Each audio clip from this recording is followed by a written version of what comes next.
Most trending topic ఇదే. అసలు తమిళనాడు ఎలక్షన్స్లో రెండు రకాలుగా ఆలోచించాలి. విజయ్ ఎలా గెలిచాడు అనే కాదు, 75 సంవత్సరాల నుంచి వస్తున్న డిఎంకే ఎలా ఓడిపోయారు అని. దీని గురించే మనం ఈరోజు డిస్కస్ చేద్దాం. వీడియోస్ని 2 పార్ట్స్గా డివైడ్ చేద్దాం. 1 విజయ్ ఎలా గెలిచాడు, 2 డిఎంకే ఎలా ఓడిపోయింది, అండ్ మెయిన్లీ అసలు విజయ్కి టర్నింగ్ పాయింట్ ఎక్కడ వచ్చింది. విజయ్ తన పార్టీ టీవీకేని ఫిబ్రవరి 2, 2024లో అనౌన్స్ చేశాడు. అప్పటి నుంచే అందరిలో ఒక ఆలోచన వచ్చింది, ఏంటి హీరోనా, పాలిటిక్స్లోనా, ఏముందిలే ఎంతో మందిని చూసాం, విజయ్ కూడా అంతే అనుకున్నారు. కానీ విజయ్ అలా ఆగిపోలేదు. జనాలకి తన మీద నమ్మకం పెంచుకున్నాడు, యూత్కి దగ్గర అయ్యాడు, పీపుల్కి చాలా క్లోజ్ అయ్యాడు, వాళ్ళ దగ్గర ఒక నమ్మకం సంపాదించాడు. అండ్ తన ప్రతి స్పీచ్లో నాను ఉంగలిల్ ఒరువన్ అంటే నేను ఉమ్మిలో ఒకడిని అని ఎవ్రీ స్పీచ్లో చెప్పాడు. అంతేకాదు యూత్కి జాబ్స్ గురించి అండ్ పాలిటిక్స్ గురించి, ప్రజల సమస్య గురించి అన్ని డీటెయిల్గా మాట్లాడాడు. అండ్ ఆల్సో ప్రజలని టెంప్ట్ చేసే offers 200 units of free current, 6 గ్రాముల గోల్డ్, 1 ఇయర్కి 6 ఎల్పిజి గ్యాస్ సిలిండర్స్ ఫ్రీగా ఇస్తా అన్నాడు. దీనికి కూడా పీపుల్ టెంప్ట్ అయ్యారు. ఇవన్నీ విన్నాక జనాలకి ఒక ఆలోచన వచ్చింది, ఒక్కసారి ఒక ఛాన్స్ ఇచ్చి చూద్దామని. ఎందుకంటే డిఎంకే పార్టీ 1967 నుంచి అరౌండ్ 25 సంవత్సరాలు రూలింగ్లో ఉంది. సో జనాలలో కూడా ఒకసారి కొత్త పార్టీకి ఛాన్స్ ఇద్దామనుకున్నారు. ఒకవేళ ఇక్కడ విజయ్ కాకుండా ఇంకెవరైనా ఉన్నా కూడా గెలిచేవాళ్ళు కాదేమో, కానీ డిఎంకే మాత్రం లో అయ్యేది అని నేను అనుకుంటున్నా. బట్ విజయ్ జనాలకి దగ్గర మనిషి, ఫ్యాన్ బేస్ ఎక్కువ, యూత్కి దగ్గరగా ఉంటాడు.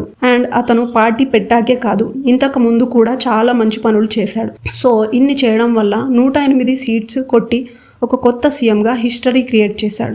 ఇప్పుడు డిఎంకే ఫాల్ గురించి మాట్లాడదాం. డిఎంకే ఓడిపోవడానికి చాలానే రీజన్స్ ఉన్నాయి, దాంట్లో కొన్ని మాట్లాడుకుందాం.